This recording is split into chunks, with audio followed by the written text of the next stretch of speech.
llegamos a lo que podríamos llamar o conocer como el corazón de toda la Biblia o el tema central de toda la Escritura. Y no sé si usted ha notado, hermano, pero cuando llegamos a este pasaje o a este tipo de pasajes en los que se nos narra la muerte o la crucifixión de nuestro Señor Jesucristo, lo interesante del texto no es solamente la manera en la que los evangelios describen la muerte o la crucifixión de nuestro Señor Jesucristo, sino que lo más interesante del texto no es tanto o no es solamente lo que dicen, sino también el hecho de que hay muchas cosas que callan. No sé si usted ha pensado, pero el hecho que la cruz sea el centro de toda la Biblia o el hecho que la muerte del Señor Jesús sea tan central podría hacernos pensar que los evangelios iban a pasar mucho más tiempo dándonos detalles acerca de la muerte del Señor Jesucristo. Yo me imaginaría que nos iban a dar una sección completa para describirnos el tipo de sufrimientos que él experimentó, el tipo de armas que utilizaron para torturarlo, o esperaríamos que nos diese un relato más detallado acerca de la manera en la que el Señor Jesucristo cargó la cruz. Pero cuando llegamos a estos relatos, lo único que nos dicen es que Jesús fue crucificado. Para ser el tema central de la Biblia, alguien podría decir, nos dicen muy poco. ¿Por qué es que no nos dicen tanto si lo que la Biblia enseña es que el tema central o el mensaje que salva es la cruz de Cristo? Pablo mismo decía que cuando él fue a Éfeso, Pablo decía, yo me propuse no conocer otra cosa entre vosotros, sino a Cristo y a este crucificado. Póngase los zapatos de alguien de Corinto que nunca ha leído la Biblia y dice, ok, quiero saber de la cruz de Cristo, voy a leer un evangelio y lo único que me dice fue, es crucificado. ¿Por qué será que el texto no nos da todos esos detalles que a veces nuestra imaginación quisiera saber? Si no vea las películas, nuestra imaginación le gustaría saber eso. Bueno, hay dos razones. Una es porque posiblemente los evangelistas no sintieron la necesidad de explicar la cruz a detalle, porque en aquel tiempo todo mundo conocía la cruz. La cruz no era algo extraño, no era algo raro para las personas que vivían en el Imperio Romano. Jesús no había sido el primer crucificado, no era tampoco posiblemente el último crucificado, así que posiblemente no sintió la necesidad de dar tanto detalle de la cruz porque no era algo nuevo. Pero yo creo que no es la única razón. ¿Sabe por qué no es la única razón? Y yo creo que la razón principal por la que se nos dan tan pocas palabras acerca de o detalles de cómo sufrió Jesús físicamente es porque lo increíble de la cruz de Jesús no es solamente el sufrimiento físico que se puede ver con los ojos, sino el significado espiritual que se puede entender por la fe. Yo creo que esa es la razón principal. El sufrimiento físico lo vieron todos y muy pocos fueron salvos por eso. Sin embargo, cuando alguien entiende el significado espiritual de la cruz, es cuando esa persona puede decir que es salva. Así que yo creo, hermanos, que si algo nos muestra este pasaje o algo nos muestra la Escritura es que cuando nosotros pensamos en la cruz debe ser para nosotros valiosa por la misma razón que fue valiosa para Jesús, o la cruz debe ser para nosotros aterradora por la misma razón que fue aterradora para Jesús y valiosa por la misma razón que fue valiosa para Jesús, si no, no hemos entendido la cruz. Hay gente que la cruz le parece aterradora por las razones equivocadas. Puede decir, imagínense, pastor, cómo los romanos humillaron a Jesús. ¡Qué horror! Eso es horror, sí es horror, pero eso no es el mayor horror.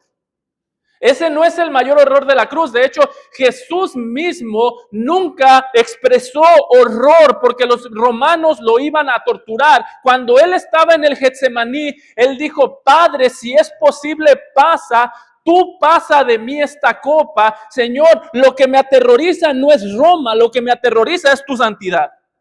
Así que si la cruz no nos parece aterrorizante por la santidad de Dios, no hemos entendido la cruz. Hay gente que se aterroriza de la cruz por las razones equivocadas y hay gente que se maravilla de la cruz por las razones equivocadas, como decir, ¿cómo es posible que aguantó aquellos golpes de los romanos? Pero hermano, ese no es el punto de la cruz. La cruz no es gloriosa porque Jesús aguantó los golpes de los romanos. La cruz es gloriosa porque Jesús recibió la santa ira del Padre. Así que, si algo yo quisiera que saquemos de aquí es, la cruz debe ser algo terrible para mí por las mismas razones que fue terrible para Jesús y algo glorioso para mí por las mismas razones que fue gloriosa para Jesús. ¿Por qué? Porque hermano, este es el centro de todo. Si la cruz no ha sido una buena noticia para ti, no hay buenas noticias para ti. De hecho, déjame hablarle al que está aquí y no ha creído en Cristo. Si la cruz, y al que cree en Cristo también, de hecho, si la cruz no es buena noticia para ti, que Dios exista es una pésima noticia para ti. Hasta que la cruz no sea una buena noticia para ti, ninguna de las otras cosas de las que habla la Biblia son buenas para ti. Si la cruz no es buena noticia para ti, mejor te fuese a ti que Dios no exista. Si la cruz no es buena noticia para ti, la santidad de Dios no es una buena noticia para ti, es la peor noticia para ti. O déjame te lo pongo de esta manera por si alguna vez tú has tratado de caricaturizar a Dios. Yo a veces he escuchado incrédulos decir, qué bueno que Dios es amor. Qué bueno para los cristianos, qué malo para ti.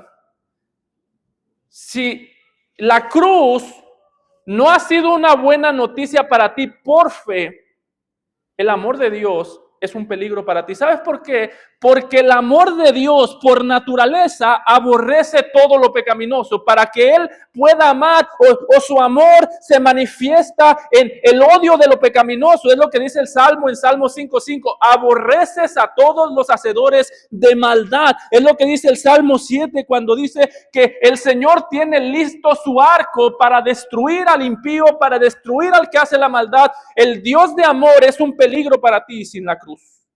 El Dios que es amor es peligro para ti sin la cruz. Así que, ¿cuál es la meta con este sermón? El día de hoy, para ser bien honesto, y esto, si estuviera en una clase de predicación, con esto me reprobarían. El profesor me diría, siéntate. Para ser bien honesto, no me interesa darte algo a salir y practicar. Me interesa que salgas de aquí conociendo la cruz y lo que practiques según el conocimiento de la cruz será bueno. Lo que practiques que va acorde a la cruz será bueno. Así que me interesa que entendamos a más profundidad la cruz y con la ayuda del Señor, porque yo no puedo decir que tengo la capacidad de hacerte entender, no puedo decir que tengo las palabras para llenar el tema, pero que entendamos y conozcamos más profundamente al Rey que murió en la cruz, porque sin la cruz todo lo demás es para nuestra condenación. Sin la cruz, el hecho que Dios exista es una mala noticia. Sin la cruz, el hecho que tú leas la Biblia es una mala noticia. Sin la cruz, tú lees la Biblia para tu condenación. Y sin la cruz, tú obedeces la Biblia para tu condenación. Así que vamos a ver este pasaje en 2 puntos. Y el primero es que vamos a ver la cruz como, de los versículos 32 al 38, la cruz es el lugar de humillación donde el rey venció. Así que los versículos 32 al 38, el rey vencedor en medio de la humillación. Y de los versículos 39 al 44, la verdad acerca del rey declarada en la humillación. En ambos pasajes Jesús está siendo humillado, en ambos puntos. En el primero está siendo humillado mientras es crucificado, en el segundo está siendo humillado mientras está colgado en la cruz. Así que podemos hacernos 2 escenas y el pasaje entero está rodeado de humillación física. De hecho, el hecho que el versículo 32 nos diga que el Señor Jesucristo, cuando iba camino a ser crucificado, necesitó que alguien le ayudase, nos dice cuánta humillación física él estaba experimentando. Es interesante que el texto no nos da detalles, pero sí nos dice que cuando iba en camino a ser crucificado, dice en el versículo 32, que hallaron a un hombre de Cirene que se llamaba Simón. A este obligaron a que llevase la cruz, y cuando llegaron a un lugar llamado Gólgota, que significa lugar de la calavera, le dieron a beber vinagre mezclado con hiel, pero después de haberlo probado no quiso beberlo. Note que lo que acabo de decir, que la cruz es terrible más por lo espiritual que por lo físico, no quita que también lo físico era terrible. Póngase un momento en los zapatos del Señor Jesucristo y gracias a Dios que no nos tenemos que poner literalmente. Pero aquí vemos un posible impacto tanto emocional como físico. Podemos imaginarnos al Señor Jesús lleno de cansancio al punto que ya no podía cargar la cruz. ¿Y por qué digo que hay un posible impacto emocional? Bueno, porque no es coincidencia que el texto nos diga que el hombre que lo ayudó a cargar la cruz se llamaba Simón. Un Simón que no quería cargar la cruz, posiblemente le recordó a otro Simón que le prometió que iba a estar con él hasta el último momento. ¿Usted recuerda esa escena? Cuando Pedro le dijo, Señor, así todos te abandonaré, yo te acompañaré a ti hasta la muerte. Bueno, aquí vemos a un Simón, pero no es Simón Pedro el que le dijo que lo iba a acompañar. Así que muy posiblemente Mateo nos quiere presentar un tipo de ironía en el que Jesús aún en ese momento estaba sufriendo la humillación o estaba sufriendo el dolor de haber sido abandonado, pero sobre todas las cosas lo que Mateo nos quiere mostrar es que Jesús estaba sufriendo la humillación por mano de su Padre. Hermano, qué cosa tan terrible que en este pasaje nosotros podemos ver a Jesús traicionado por sus discípulos o ver cómo la traición o el nombre de este hombre posiblemente le recordaba la traición de su discípulo, pero lo que más duro era el abandono o era sufrir humillación a manos de Dios. En este pasaje, cada palabra que Mateo dice está bien pensada, ninguna es por accidente. Note que el texto no nos dice que iban camino al Gólgota. El texto nos dice que cuando salían, y esa palabra salían, si usted tiene con qué subrayar, subráyela, porque esa palabra trae un peso teológico en sí mismo. ¿Por qué nos dice que estaban saliendo hacia el Gólgota? Porque lo que el texto nos quiere mostrar es que de una manera, digámoslo así, simbólica, en el momento que el Señor Jesucristo estaba saliendo del pueblo, en ese momento estaba representando al pueblo y estaba recibiendo lo que el pueblo merecía. No es nuevo que los sacrificios morían fuera del pueblo. No es nuevo que los sacrificios morían fuera de la presencia del Señor. Dice, el mismo Dios dijo en Levítico 16:27, cuando hablaba de los sacrificios por el pecado, dijo, y sacarán, y le puedo dar una lista enorme de ejemplos de cómo los sacrificios eran llevados afuera. Y sacarán fuera del campamento el becerro y el macho cabrío, inmolados por el pecado, cuya sangre fue llevada al santuario para hacer la expiación. ¿Sabe cómo el texto nos está mostrando a Jesús siendo humillado? Que Jesús, el sacrificio, tuvo que salir del pueblo para que el pecador pudiese pertenecer al pueblo. Hermano, la única razón por la que tú y yo podemos decir, y muchas veces oramos diciendo, gracias porque tenemos acceso a tu trono de gracia, es porque Jesús salió de aquel pueblo, murió y sacó tu pecado de la presencia de Dios. No es que podemos entrar al trono de gracia porque nos hemos portado bien, es que podemos entrar al trono de gracia porque los pecados que nos avergonzaban fueron sacados por Él. Por eso, déjame te pregunto algo. ¿Tú en qué piensas cuando estás orando, hermano? Dice el autor de Hebreos que no tenemos un sumo sacerdote que no pueda compadecerse por nuestros pecados, sino uno que fue tentado igual a nosotros en todo, pero sin pecado. Y dice, acerquémonos pues confiadamente al trono de la gracia para recibir ayuda para el oportuno socorro. Está diciendo el autor de Hebreos, posiblemente lo que principalmente debería estar en tu mente cuando vienes a orar, no es solamente lo que quieres decirle a Dios, sino quién te trajo a Dios. Hay veces que nosotros cuando venimos a orar, venimos recordando nuestro pecado y nos queda duda, ¿será que el Señor me escuchó?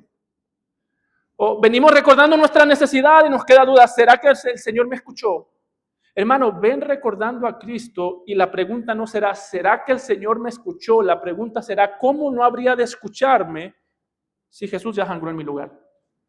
Cuando tengas un choque con tu esposa, los esposos, ¿cómo nos cuesta orar después de que chocamos con la esposa? ¿No? ¿Será que el Señor me escucha? Hermano, trae a tu mente quién salió al Gólgota y eso no te quedará duda que el Señor te escucha y el Señor transforma. Por eso es que la manera en la que tú te acercas a Dios dice mucho del tipo del Salvador que tú crees tener delante de Dios. Al mismo tiempo, la manera en la que tú vives para el Señor, la manera en la que tú enfrentas las humillaciones por causa del Señor, dice mucho de qué tan arraigado vas a estar o qué tan arraigado estás tú al conocimiento del Señor. Este tema de que Jesús salió, hermanos, la Biblia espera que nos afecte en todas las áreas de la vida. Note conmigo Hebreos capítulo 13, versículos 12 y 14.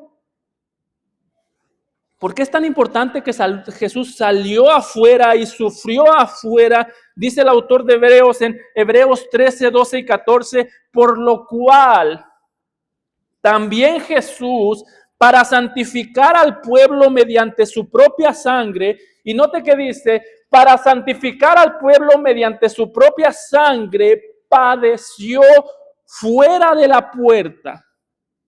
Salgamos pues a él, fuera del campamento, llevando su vituperio, y otras versiones dice, llevando sus humillaciones, porque no tenemos aquí ciudad permanente, sino que buscamos la porvenir.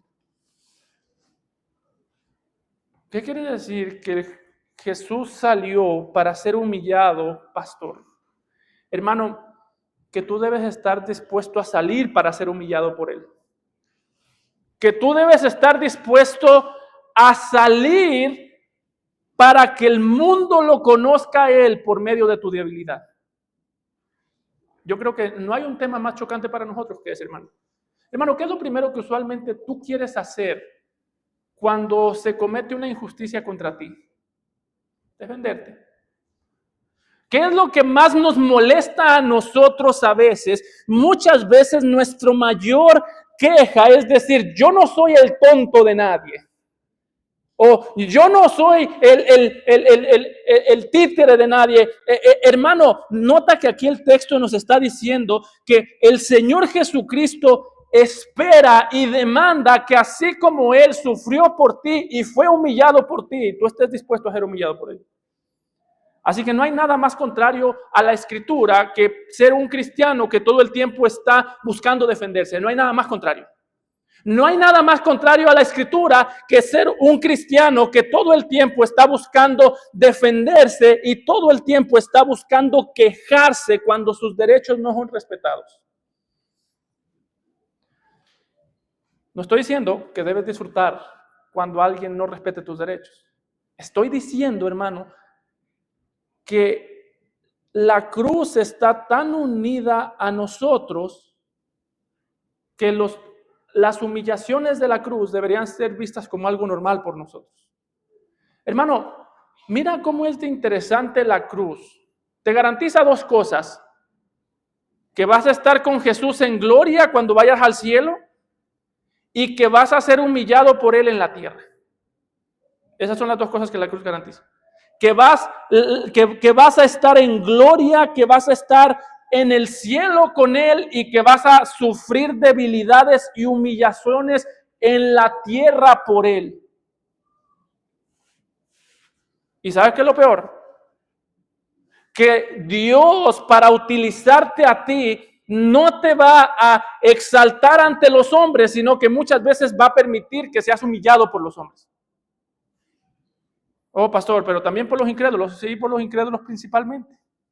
¿Quién estaba humillando a Jesús? No eran creyentes, no eran hermanos, no eran personas de la iglesia, eran incrédulos, hermanos. ¿Sabes por qué? Porque muchas veces cuando Dios quiere darse a conocer al mundo, no utilizará tu grandeza, no utilizará tus habilidades, Dios utilizará tus debilidades. Así que si tú y yo nos hacemos a la idea que Dios está interesado en utilizar solamente nuestras habilidades, no hemos entendido la cruz como debiéramos. Es lo que decía el apóstol Pablo. Cuando yo fui a vosotros, me propuse no saber otra cosa que Cristo y a este crucificado. Dice Pablo, no fue con sabiduría de palabras. Yo no estaba esperando que cuando yo fuera a ustedes, después de escucharme hablar, dijesen, qué buen predicador es Pablo.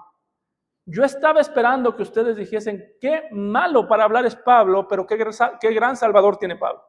Cuando yo fui a ustedes, dice, yo no fui con elocuencia, mis palabras no eran de humana sabiduría, nadie se impresionaba conmigo, pero dice Pablo, por eso es que cuando yo salí de ustedes, yo estaba seguro de que el que los había impactado era Cristo, no yo. Hermano, ¿tú quieres que el Señor te use para dar a conocer a Cristo? Sí. Bueno, eso es querer que el hombre te humille por causa de Cristo. Bienaventurados sois cuando por mi causa os vituperan, mintiendo. Dice el apóstol Pablo, dice el Señor Jesús, perdón, bienaventurados sois felices. ¿Cómo sé yo que estoy siendo utilizado por Dios? Esta es la ironía más grande. Cuando tú estás siendo utilizado por Dios, el hombre te va a humillar. Y tú vas a decir, Señor, gracias porque me humillaron por tu causa y no por mi pecado. Lea Hechos 5. Los discípulos salieron de la presencia de los gobernantes gozosos de haber sido tenidos dignos para padecer por causa del nombre. Así que, hermano, ¿cuánto tiempo pasas tú defendiéndote a ti mismo? Porque el tiempo que tú pasas defendiéndote a ti mismo es el tiempo que tú pasas alejándote de ser utilizado por Dios. El tiempo que tú pasas, si pasas más tiempo pensando en cómo humillar al incrédulo que pensando en cómo aguantar con contentamiento las humillaciones del incrédulo, hermano, tú estás actuando como los incrédulos. Déjame te lo digo otra vez. Si pasas más tiempo, y yo sé que eso a veces da tentación. Yo he tenido tentación de responderle a los incrédulos como ellos me hablan, muchas veces. Y a los creyentes también. Pero si tú pasas más tiempo pensando o encuentras más deleite en humillar a un incrédulo que en soportar por causa del Señor Jesucristo las humillaciones de un creyente, es muy posible que tú estás actuando con la mente de un incrédulo. Otra vez, no estoy diciendo de que te pongan la espalda para que te humillen. Lo que estoy diciendo es, debemos nosotros buscar la mente de Cristo, y la mente de Cristo se trata de renunciar a lo que creemos que merecemos y reconocer la voluntad de Dios como algo buena, aun cuando estamos en el Calvario. Dice el apóstol Pablo, ¿por qué es que Dios muchas veces no está interesado en sacarnos de las humillaciones, de sacarnos de los momentos incómodos en los que somos maltratados, en los que no somos apreciados? ¿Por qué es que Dios muchas veces nos mantiene en debilidad? Dice el apóstol Pablo en 1 Corintios 1:25, porque lo insensato de Dios es más sabio que los hombres y lo débil de Dios es más fuerte que los hombres. Hermano, ¿sabes tú cómo Dios va a exponer la insensatez del mundo? Haciéndole creer al mundo que el insensato eres tú. ¿Sabes cómo Dios va a exponer la debilidad del mundo? Haciéndole creer al mundo que el débil eres tú. Muchas veces eso es lo que sucede. Tú sabes que ellos están actuando como insensatos. Tú sabes que ellos se burlan de ti como si tú fueses el insensato. Y lo que está diciendo el apóstol Pablo aquí, ahí es donde ves la mano de Dios en acción, porque lo insensato de Dios es más sabio que los hombres. Cuando Dios quiere humillar al mundo por medio de sus hijos, Dios humilla a sus hijos primero. Por eso decía Spurgeon que cuando Dios quiere usar a uno de sus siervos grandemente, usualmente lo hiere profundamente.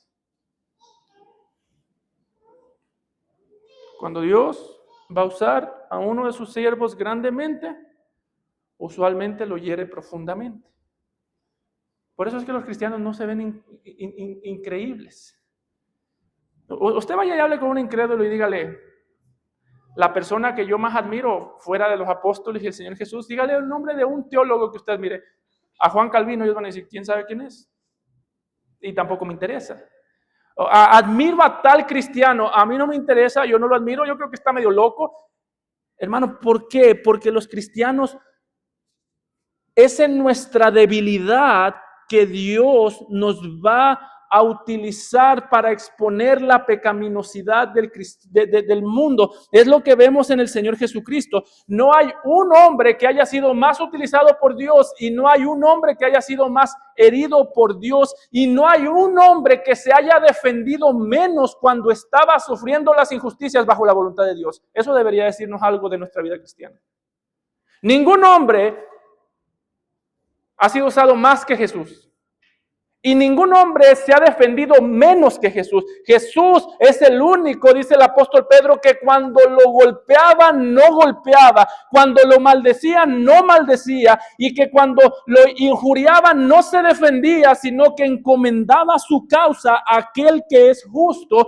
Eso debería decirte con cuánta seriedad tomas la cruz. Hermano, yo a veces siento que los instrumentos principales que Dios quiere usar en nuestra vida son los instrumentos principales que nosotros tratamos de desechar. Dios quiere usar tu debilidad, tú quieres verte fuerte. Dios te llama vaso de barro, tú sientes que eres un vaso de oro. Dios te da limitaciones, tú quieres aparentar que no las tienes. ¿Sabes cuál es el problema con eso, hermano? Que entre más tú escondes las limitaciones que tienes, la gente más te va a admirar a ti y menos van a reconocer a Jesús.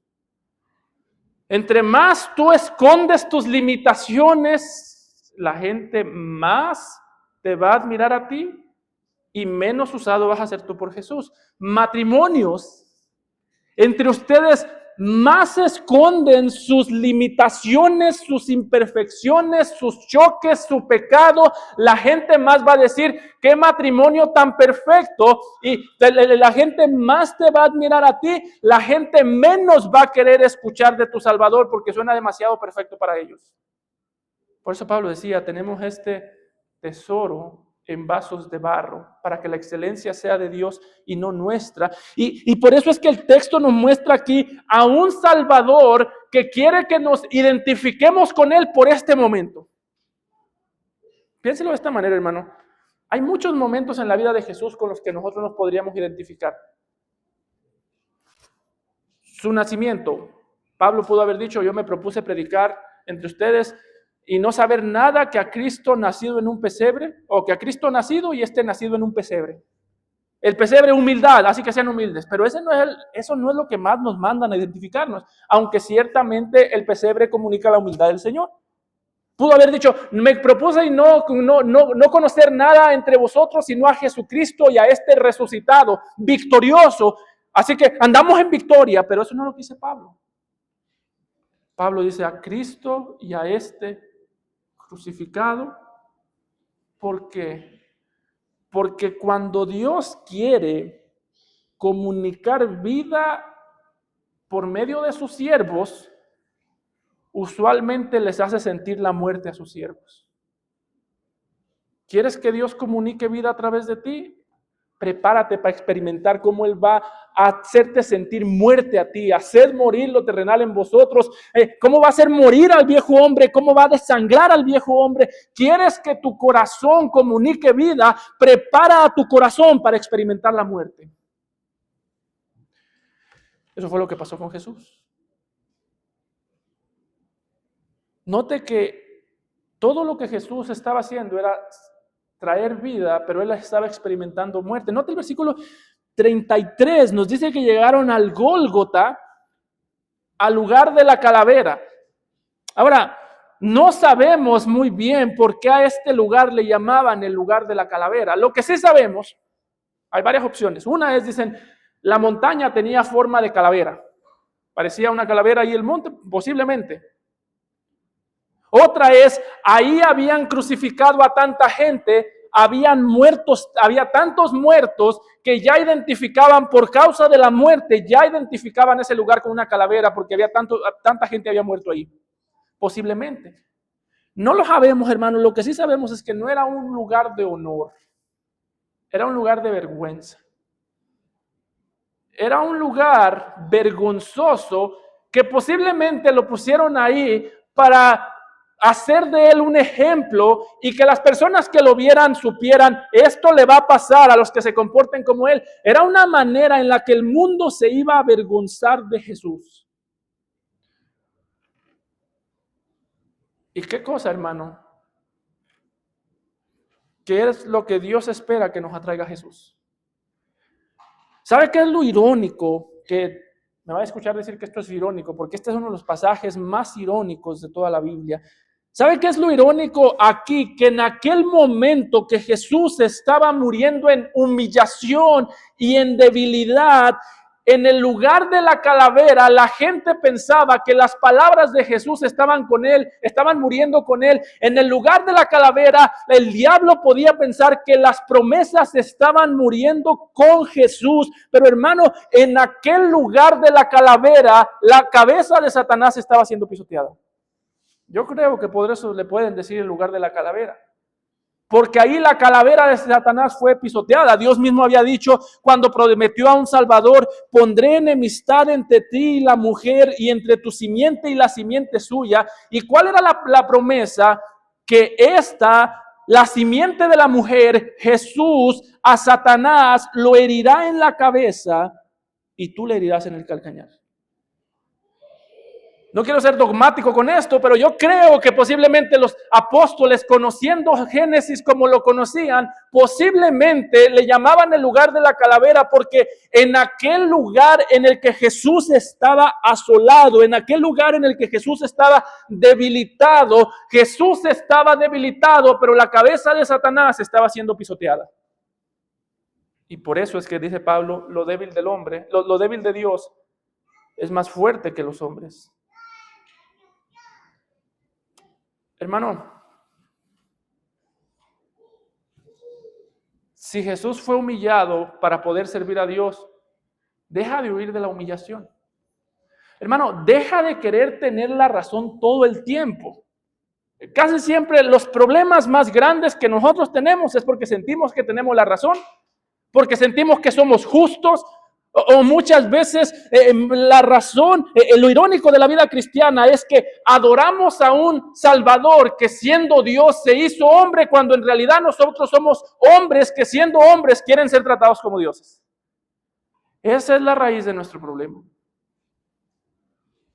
Cuando voy manejando usualmente yo siento que tengo que ser tratado como Dios. Si llevo prisa necesito que todos se quiten. Si no llevo prisa necesito que todos vayan despacio. Y si yo no llevo prisa y uno va rápido, ese es un loco. Si yo llevo prisa y todos van lento, esos son unos estorbos. Esos pequeños sentimientos son destellos, hermano, de que con tus labios tú adoras al que se despojó y vino, se hizo hombre, al que no estimó el ser igual a Dios como cosa de que aferrarse. Al mismo tiempo, con ese mismo corazón que decimos adorar al que no estimó el ser igual a Dios como cosa que aferrarse, con ese mismo corazón nosotros deseamos el trono que Él dejó. Muchas veces el problema más grande del cristiano no es que no crea que Jesús dejó su trono para venir a buscarnos. Muchas veces el problema más grande del cristiano es que quiere un Salvador que venga a dejar el trono para venir a buscarnos, pero quiere un Salvador que no regrese a sentarse al trono, porque ese trono ya es nuestro. La humillación es el arma que Dios va a usar para perfeccionarte. Por tanto, deja de luchar con Dios queriendo tener la razón todo el tiempo. Deja de luchar con Dios queriendo defenderte en todo tiempo. Y usted puede decir, hay veces que es necesario. Si alguien viene y dice que yo estoy engañando a mi esposa y yo sé que no la estoy engañando, yo no voy a dejar eso así. Pero hay veces que no es necesario, la mayoría de las veces no es necesario.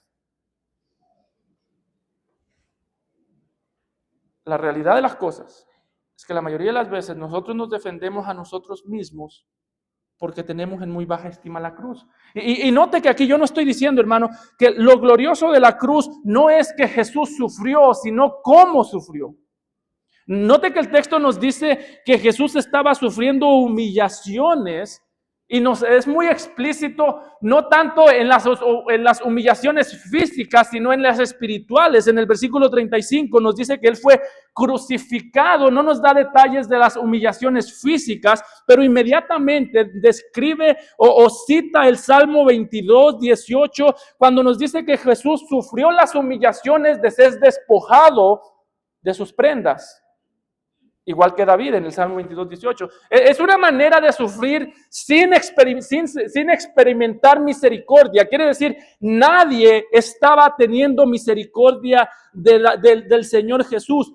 Sus enemigos no estaban teniendo misericordia de Él. ¿Y sabes quién no estaba teniendo misericordia de Él? Dios. Pero lo increíble no es que el sufrimiento sea glorioso. Yo no estoy diciendo que el sufrimiento es glorioso. Si no seríamos masoquistas. Sería salir a la calle para ver quién me quiere ofender.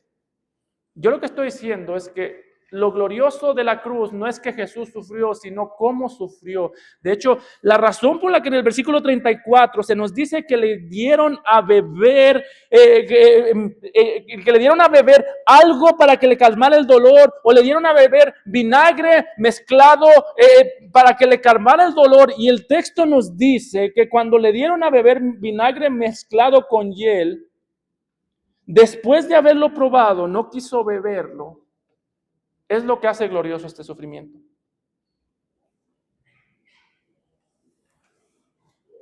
Lo que hace glorioso el sufrimiento no es que Jesús sufrió, es que Jesús quiso sufrir.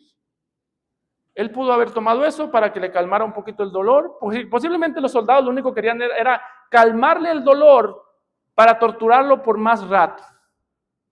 No es que tenían un acto de bondad con Jesús. Posiblemente lo que querían era calmarle el dolor para que crucificarlo más fácil, para que se dejara de moverse tanto, para que, como anestesiarlo un poco, para tener más control de él. Pero hermano, lo increíble de este pasaje es que el Señor Jesucristo no tenía ninguna intención de evitar ningún tipo de dolor.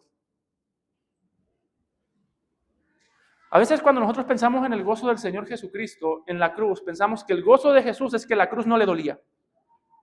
Como era Dios, pues no le dolía. Pero hermano, a Jesús le dolió la cruz tanto como te hubiese dolido a ti. O a veces podemos pensar que el gozo era que estaba arriba de la cruz riéndose, pero el gozo no es reírse. ¿Sabe cuál era el gozo del Señor Jesucristo mientras los clavos atravesaban sus manos, mientras la misericordia de Dios se alejaba de él y nadie lo trataba con misericordia, mientras sufría el abandono de todo el mundo? Que él estaba más comprometido con obedecer al Señor que con pedirle comodidad al Señor. Ese es el gozo. El gozo es cuando en medio del sufrimiento, hermano, tú estás más comprometido con pedirle, Señor, te quiero obedecer, que decirle, Señor, quiero que me des comodidad. Esta es la diferencia entre nosotros y Jesús, que nosotros cuando estamos en medio del sufrimiento decimos, Señor, dame comodidad. Jesús podía decir, Señor, con gozo te voy a obedecer. Nosotros estamos obsesionados con la comodidad. Jesús estaba comprometido con la obediencia. Por eso es que el autor de Hebreos nuevamente nos dice, considerad a aquel que sufrió. Y note cuál es la orden. ¿Cuál es el mandamiento aquí? Considerad, recuerden, traigan a la memoria, mediten, empapen su mente de aquel que sufrió tal contradicción de pecadores contra sí mismo. Dice, para que vuestro ánimo no se canse hasta desmayar. Lo terrible del sufrimiento es que duele. Lo bueno del sufrimiento es que me ayuda a ver cuánto yo estoy considerando al Señor Jesús. Porque dice el autor de Hebreos que tú desmayes o no depende de cuánto tú consideras los sufrimientos de Jesús por ti. Que tú quieras sufrir por Él depende que tú sepas cuánto Él quiso sufrir por ti. Esto es lo irónico, hermanos, de cuando a nosotros nos maltratan. Cuando a nosotros nos maltratan es cuando menos ganas tenemos de ver al Señor Jesucristo, pero es cuando con más claridad lo podemos ver. Eso es lo irónico del sufrimiento. No hay nada que le abra los ojos a la iglesia más que el sufrimiento, la humillación por causa del Señor Jesús. Así que, hermano, ten mucho cuidado a dónde se va tu mente cuando estás siendo maltratado por Jesús. ¿Sabes por qué? Porque yo creo que el mal principal de nosotros como cristianos muchas veces es que pensamos mucho en nuestro sufrimiento y muy poco en el sufrimiento que Jesús cargó por nosotros. ¿Cuántas veces usted no se ha encontrado meditando en los sufrimientos? ¿Y cuántas veces usted no se ha convertido en la víctima de su propio cuento? Mi esposa me contesta feo y me pongo a meditar en el sufrimiento, en la mala respuesta de mi esposa, al punto que empiezo a odiar a mi esposa. Digo, pero no solamente mi esposa, en el trabajo también alguien me contestó feo. Y no solamente en el trabajo, ahora que me acuerdo, mis hijos, hoy tenemos un montón de muchachos traumados porque dice, y aquí me voy a meter en problemas, pues dice, es que yo no puedo creer que mi papá me regañó cuando era niño. Yo puedo creer eso. O montón de muchachos traumados, es que a mí todos me dicen que no, pastor, porque posiblemente haces puras preguntas en las que la respuesta es no. No es como hay 3 no y un sí.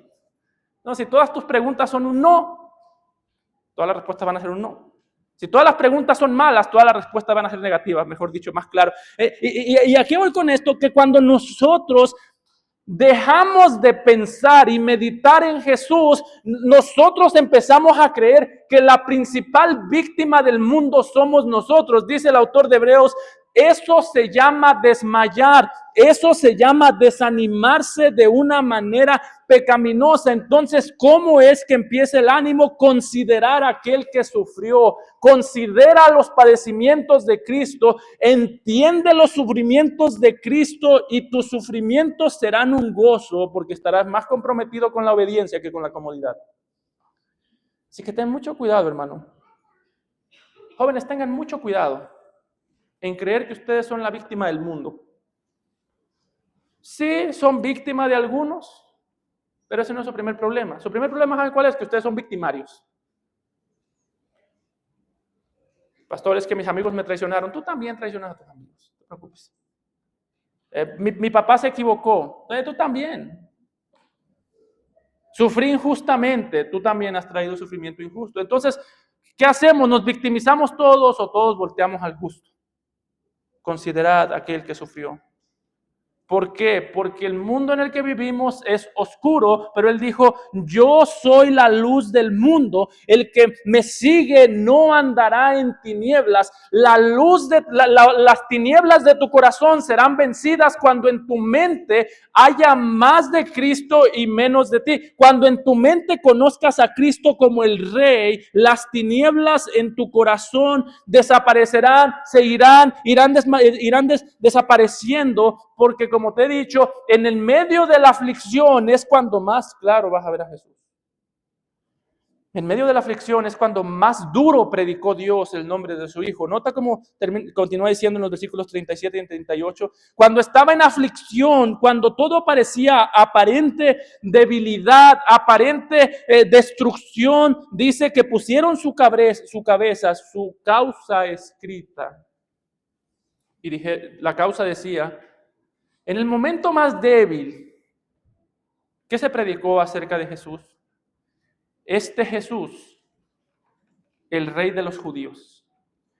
Entonces le crucificaron con él con él a dos ladrones, uno a la derecha y otro a la izquierda. Obviamente, cuando Pilato, porque sabemos por el Evangelio de Juan que fue Pilato el que puso esta inscripción, el que escribió eso, cuando Pilato puso eso ahí, él no estaba pensando que Jesús era rey.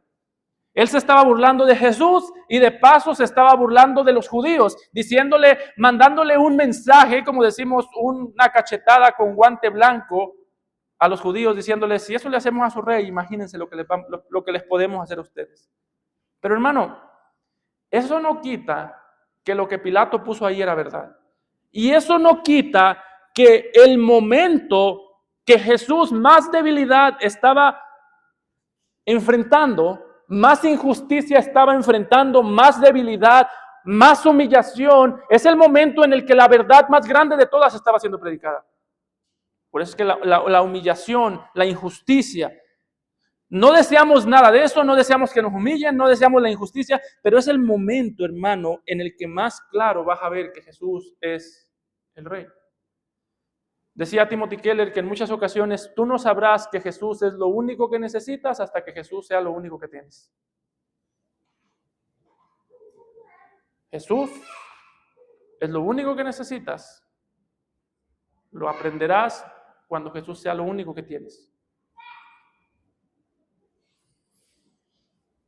Ese momento, el Señor, su nombre estaba siendo predicado, su misión estaba siendo presentada. ¿Por qué? Porque note que nos dice que fue muerto a un lado de dos ladrones. Vemos al rey y a su derecha y a su izquierda vemos al tipo de personas por las que el rey vino a morir. Irónicamente ellos decían, lo estamos destruyendo. Jesús estaba diciendo, no, mi misión se está cumpliendo.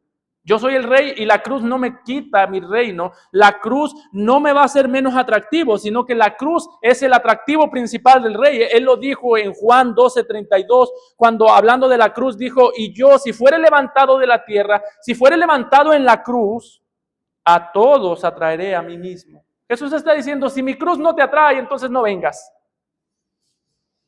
Pero al mismo tiempo, hermanos, vemos la misión de Jesús porque ese ladrón de la izquierda, ese ladrón de la derecha, son el campo misionero que el Señor Jesús vino y son el campo misionero al que más tarde va a mandar. ¿Sabes tú por qué la misión de Dios implica tantas humillaciones?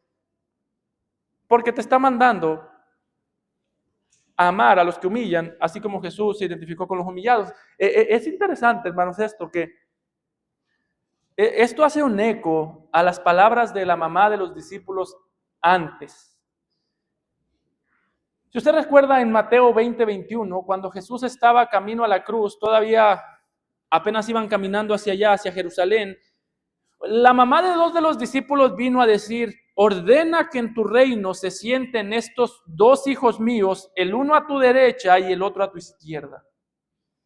Esa mujer nos representa a todos nosotros. Nosotros queremos un trono al lado de Jesús, a la izquierda o a la derecha, pero los que realmente nos representan son estos dos ladrones, porque Jesús dice, sí, el trono todavía no, ahorita van a tener una cruz, una a la derecha y una a la izquierda, porque por ese tipo de personas vine yo.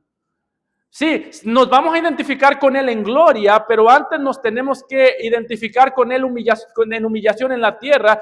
Gloria a Dios que vas a recibir tu corona, hermano, pero antes de la corona viene la cruz y con la cruz viene la humillación. Así que no caigas en el juego de la mamá de estos dos discípulos. Quiero un trono. Jesús dice, por ahora te ofrezco una cruz. El trono está asegurado, pero la cruz también. El trono de gloria o sentarte a mi mesa, como dice el apóstol Pablo, que nos sentamos con él en los lugares celestiales en Cristo, el camino hacia la gloria va a estar tapizado de humillaciones en la tierra. Y eso es lo que Jesús experimentó. Jesús fue exaltado, pero antes fue humillado. Jesús recibió gloria en el cielo, pero primero recibió humillación en la tierra. Jesús fue admirado por los ángeles, por la creación entera en el cielo, pero antes, dice el texto, que los que pasaban le injuriaban. Meneaban la cabeza y diciendo, tú que derribas el templo y en 3 días lo reedificas, sálvate a ti mismo si eres el Hijo de Dios, desciende de la cruz. Fue glorificado cuando venció la muerte, pero antes fue humillado por aquellos que celebraban la muerte y por aquellos que estaban en muerte. Del versículo 39 al 44, hermanos, son los pasajes más irónicos de toda la Biblia, yo creo. ¿Sabe por qué? Porque todas estas cosas que usan para burlarse de Jesús son verdad acerca de Jesús. Note que lo acusan de haber dicho que va a derribar el templo. En el versículo 40 le dicen, ¿tú qué dices que derribas el templo? Bueno, sabemos que Jesús nunca dijo que iba a derribar el templo.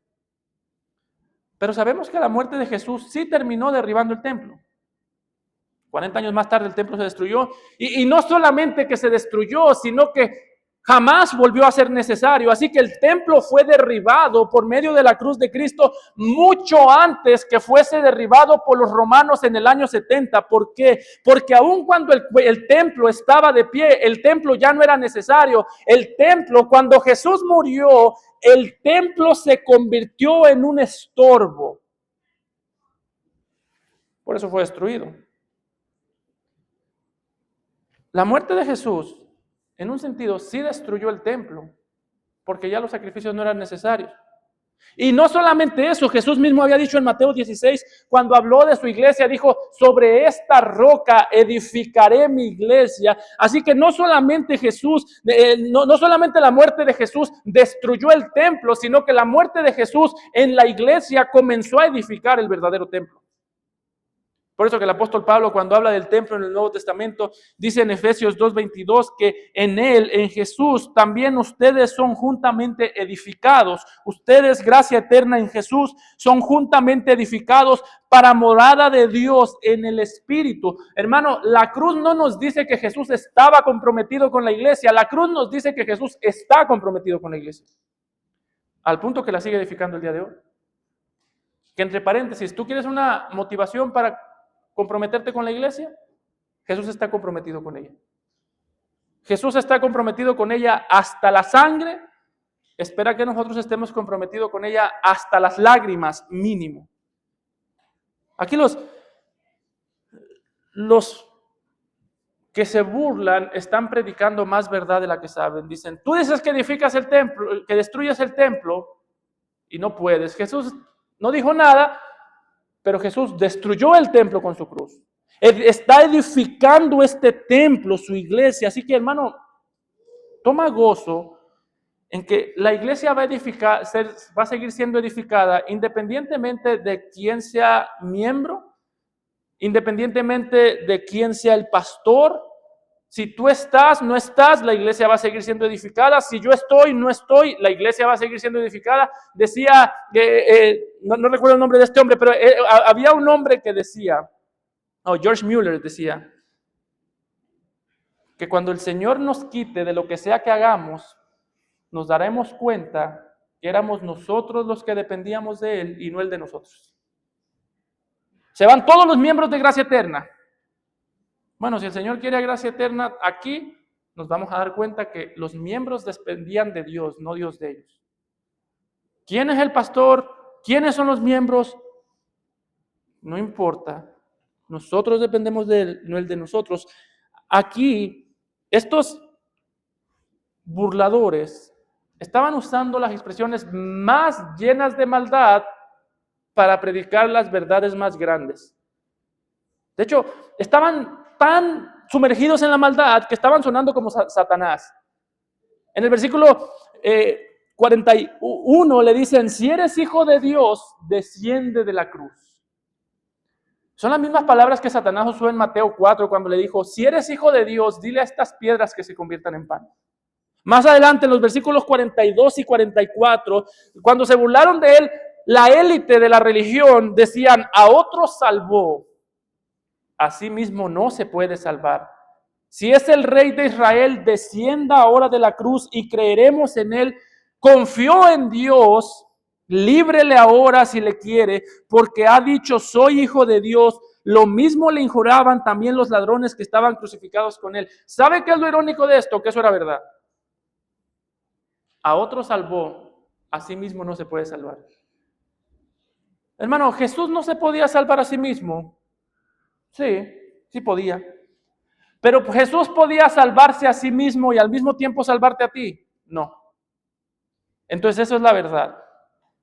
Irónicamente, Jesús tenía que elegir o los salvo a ellos o me salvo yo, pero aquí no nos salvamos todos, aquí alguien se tiene que perder, aquí alguien tiene que sufrir las consecuencias y los fariseos estaban injuriándolo cuando en realidad Jesús estaba diciendo, exactamente, no me puedo salvar a mí porque los estoy salvando a ustedes. Por eso es que Pablo puede decir, ya no hay más condenación para los que están en Cristo, porque ya toda la ira de Dios se derramó en él. Por eso es que Pablo puede decir, mas Dios muestra su amor para con nosotros en que siendo aún pecadores, Cristo murió por nosotros, y por eso es que más tarde el mismo ladrón pudo entender, justamente está aquí, nosotros injusto, acuérdate de mí cuando estés en tu reino.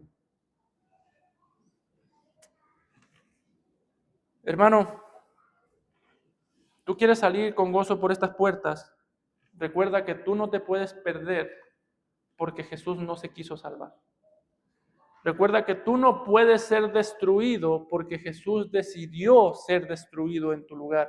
Tú quieres salir con gozo de estas puertas, no salgas de aquí con estos pensamientos satánicos. ¿Cuál es el pensamiento satánico de esta multitud? Desciende de la cruz y creeremos en ti. Estos decían, haz lo que yo te digo que hagas y yo creo en ti.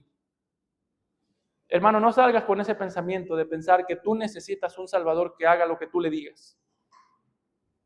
Arréglame el matrimonio y creo en ti. Quítame esto y creo en ti. Dame lo otro y creo en ti. No.